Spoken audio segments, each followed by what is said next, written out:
पाकिस्तान की बात आप करते हो। और आज मैं आप सबके चैनल से कहती हूँ कि सारे बीजेपी वालों को मैं इनविटेशन दे रही हूँ कि वो पाकिस्तान चले जाएं। सबसे बड़ा नशा है ना दुनिया का, वो है धर्म, और बीजेपी वालों ने धर्म का नशा इतना जबरदस्त करा रखा है। मुझे महाराष्ट्र बहुत पसंद है और मुझे महाराष्ट्र वाले लोग भी बहुत पसंद है, सादगी पसंद है, मेहनती हैं। इसे हिंदू राष्ट्र की बात कोई ना करे, क्योंकि मुझे बहुत गुस्सा आता है इस बात पे।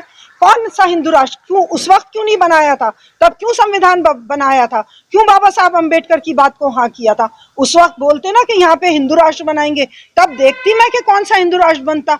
अरे कौन सी सेकुलर पार्टी की बात कर रहे हो, कांग्रेस की बात कर रहे हो, समाजवादी की कर रहे हो। आज यूपी का क्या हाल हो रहा है। और मैं नेशनल लेवल की बात करूँ, आज की जिस तरह की राजनीति चढ़ी, आप मुसलमानों को जो साथ में लड़ाई लड़े, आप अपने नजरिए से कहाँ पाते हैं कि कैसा लड़ाई लड़ना चाहिए या उनका कैसा आगे का भविष्य है? हम मुसलमानों की खाली लड़ाई नहीं लड़ रहे हैं, हम सब मजलूमों की लड़ाई लड़ रहे हैं। पहले सवाल का तो आपका जवाब ये है, और दूसरा जवाब ये है कि हमारी लड़ाई लड़ने से काम नहीं चलेगा। इसलिए हमारी लड़ाई लड़ने से काम नहीं चलेगा कि हम मुसलमान हैं। हमारी लड़ाई हिंदुओं को लड़नी पड़ेगी, क्योंकि जब अपोजिशन बोलता है ना, और जब इंसाफ की बात होती है, तो इंसाफ की लड़ाई जिस पे जुल्म होता है वो नहीं लड़ता है, वो सामने वाला लड़ता है जो कि संविधान को मानता है। और अगर यहाँ इंडिया में संविधान को मानने वाले लोग हैं, तो फिर अगर ये हम पे वजन डाल रहे हैं तो मेरे ख्याल से वो गलत डाल रहे हैं। हम तो ये बोझ उठा ही रहे हैं और उठाते चले आ रहे हैं, लेकिन ये जो बोझ हमारे पे डाला जा रहा है, क्योंकि ये सेकुलरिज्म है। आपने बड़े अच्छा एक सवाल किया था, उसका जवाब अब मैं दे दूं। राष्ट्र की बात, हिंदू राष्ट्र की बात, जब बात मुसलमान राष्ट्र की झूठ बात पे, जब कोई मुसलमान राष्ट्र की बात नहीं करता है, तब भी गाने गा गा के चिल्ला चिल्ला के ये कहा जाता है कि वो लोग मुसलमान राष्ट्र की बात करते हैं।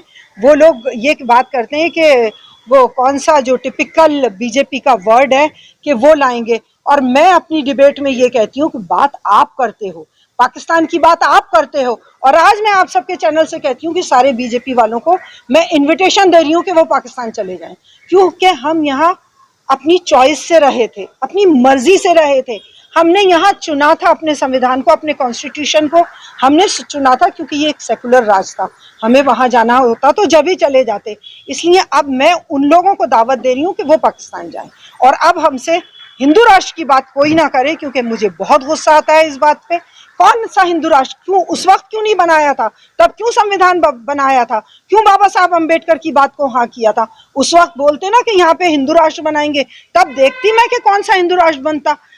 अब जबकि आप चूहे बिल्ली की लड़ाई लड़ रहे हो, बेईमानियों से जीत रहे हो, झूठ बोल के जीत रहे हो, और कत्ल कर करके जीत रहे हो, अब बात मत करो, अब ये बेईमानी की बात। मेरा सवाल है कि हमने नेशनल लेवल पे देखा है कि जो बीजेपी की जीत हुई है, महाराष्ट्र में जीत हुई है, ये इल्जाम लगाया गया था उनके ऊपर कि इनकी मशीन है, ईवीएम मशीन की जीत है। सवाल ये अगर थोड़ी देर के ऐसा मान लिया जाए कि ये मशीन की गड़बड़ का नतीजा है, तो फिर तो लाखों जनता को रोड पे आना चाहिए, जनता क्योंकि जनता को देखिए, बहुत मजेदार गोली होती है नशा।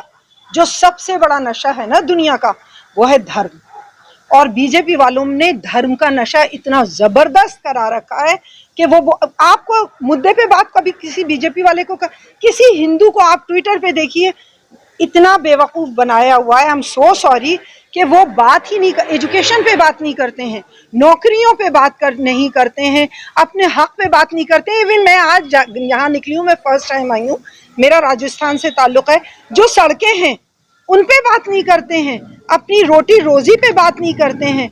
अरे अभी तो आप देखे जाइए, अभी जो कावड़ियों ने एक उसको मारा है, फौजी को, शायद आपको याद होगा। ये गुंडागर्दी रंग लाएगी, कोई भी जो ज्यादती होती है ना, वो बहुत देर नहीं चलती, आपको वक्त बताएगा, हम तो शायद रहेंगे कि ना रहेंगे। मैडम एक सवाल ऐसा है, चाहे नीतीश रानी हो या रामगिरी महाराज हो, उन्होंने नबी की शान पे गुस्ताखी की, मस्जिद इसको लेके बहुत सारे प्रोटेस्ट हुए, फिर भी उनके ऊपर कोई कार्रवाई नहीं हुई कि ये देश से बड़े हैं, कार्रवाई की नहीं होती इनके ऊपर। अभी आपको कह रही हूँ गुंडा राज है, फिर आप मुझसे वही सवाल कर रहे हैं, बड़ा अजीब वाला। गुंडा राज है, आप मान लीजिए, क्योंकि कोई, आप क्या बात कर रहे हो, वो लोग जो 6-6, 8-8 साल से बंद हैं, उनकी सुनवाई नहीं हो रही है। जो लोगों को मतलब आप कितनी अजीब बात है कि पहलवान जो थी हमारी रेसलर थी, वो महीनों बैठी रही, उनकी कोई सुनवाई नहीं हुई, उसके ऊपर एक्शन ही नहीं लिया गया। और हमारे यहाँ कोई चूं भी कर ले तो फौरन वही बात है ना कि हम आह भी करते हैं तो हो जाते हैं बदनाम, वो कत्ल भी करते हैं तो चर्चा नहीं होती। तो इस- अभी आपने कहा कि आप हिंदू राष्ट्र के गुस्सा आता है, ठीक है, लेकिन सवाल ये है कि एक तरीका होता है कि हिंदुस्तान में अगर कोई ऐसा क्रिया शुरू हो जाए इसके आधार पर लोकतंत्र की ताकत के रूप में अगर देश हिंदू राष्ट्र की चलत चला जाए तो क्या मुमकिन है कि ऐसा हो जाए उनके साथ? बहुत कुछ हो रहा है ना, वो जो चाह रहे हैं कर रहे हैं, वक्फ पे बात कर रहे हैं, एनआरसी पे बात कर रहे हैं, वो यूसीसी पे बात कर रहे हैं, वो चाह रहे हैं जो कर रहे हैं। आप लोगों को समझ में नहीं आ रहा है क्या? किसी हिंदू के ये समझ में नहीं आ रहा है कि आज अगर वो ये देखिए, ये हिंदुत्व नहीं है, यहाँ हिंदू राज नहीं है। टू बी फ्रैंक, यहाँ 5% का अपर कास्ट राज है। और अगर आप डिटेल में मेरे से बात करना शुरू करेंगे और अगर आप गूगल पे चेक करेंगे कि कितने जजेस हैं, कितने कौन हैं, कितने अपर कास्ट, यहाँ कोई हिंदुत्व की बात नहीं है। क्या आप जैन को हिंदू मानते हैं? क्या आप बौद्ध को हिंदू मानते हैं? क्या आप जाट को हिंदू मानते हैं? अगर उनकी हिस्ट्री आप उठा के देखेंगे, मैं हिस्ट्री की स्टूडेंट हूँ, कोई एक भी हिंदू नहीं है। हिंदू सिर्फ ब्राह्मण है, क्षत्रिय है, जो कि 4 वर्ण बनाए गए हैं, जो कि अपर कास्ट में हमने बनाए हैं। ये उनका खेल है जो अपर कास्ट की। सवाल आपसे माना जाए कि आने वाले समय के अंदर महाराष्ट्र में उत्तर प्रदेश में जहाँ भी विधानसभा चुनाव हो या लोकसभा चुनाव हो तो कुछ कुर्बानियां देखकर एसडीपीआई जो लोकशाही की बात करते हैं कांग्रेस से राष्ट्रवादी इनका आपका अलायंस हो जाए या आप इसमें रुचि रखते हैं मुमकिन है ऐसा? किससे अलायंस करवाना चाहते हैं? कांग्रेस से सेना का महाराष्ट्र की बात आप, मैं तो सिर्फ एक बात जानती हूँ, देखिए मुसलमानों का तो मुझे किसी ने भला करता हुआ नहीं देखा, चाहे कांग्रेस हो। मैं बहुत खुल के ये बात कह रही हूँ, मुझे आप बता दीजिए जिस स्टेज पे मुसलमान था और जिस स्टेज पे मुसलमान आया है। आप खुद एक तस्वीर आपके सामने, आप मेरे ख्याल से आप सवाल करना भूल जाएंगे जब आप उस तस्वीर को देखें। सवाल है कि जब सेकुलर पार्टी अगर हमसे इंसाफ अरे कौन सी सेकुलर पार्टी की बात कर रहे हो? कांग्रेस की बात कर रहे हो? समाजवादी की कर रहे हो? आज यूपी का क्या हाल हो रहा है और यूपी इस स्टेज पे कैसे, बिहार का क्या हाल हो रहा है? आप उन सब पार्टीज को जो सिर्फ अपना ही मफाद तलाश करती हैं, उनको मैं बिल्कुल सेकुलर पार्टी से। कोई मजलूम मुसलमान नहीं है, अपनी हक की लड़ाई लड़ना है, एजुकेशन पे जोर देना है, अपनी हक की लड़ाई लड़ना है।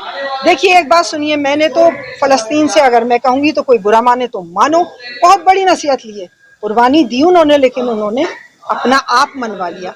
अगर आज हम अपना आप नहीं मनवा सके तो बहुत मुश्किल होगी, आगे वाली नस्लों को बहुत मुश्किल। सवाल महाराष्ट्र में आई है, आपका खैर मकदम, शुक्रिया, महाराष्ट्र वासी है, बहुत बहुत। और महाराष्ट्र के नाम पे जनता को संदेश क्या देंगे आपके पार्टी के? मैं महाराष्ट्र के नाम पर, क्योंकि महाराष्ट्र में जहाँ मुझे मालूम है हिंदू मुस्लिम का कोई मामला नहीं, यहाँ पे जबान का मामला है, यहाँ अपनी डिस्ट्रिक्ट का मामला है और सिर्फ वही मामला है और वो बैठ के सुलझाए जा सकते हैं। मुझे महाराष्ट्र बहुत पसंद है और मुझे महाराष्ट्र वाले लोग भी बहुत पसंद हैं, सादगी पसंद है, मेहनती हैं, एक्सेप्ट करा है उन्होंने सारी हिंदुस्तान को, और मेरा यही संदेश है कि यही मोहब्बत वो हिंदुस्तान में लुटाएं तो ज़्यादा। मेरा नाम यास्मीन फारूकी है, राजस्थान से बिलोंग करती हूँ, प्रॉपर जयपुर से, और एसडीपीआई की नेशनल जनरल सेक्रेटरी। शुक्रिया।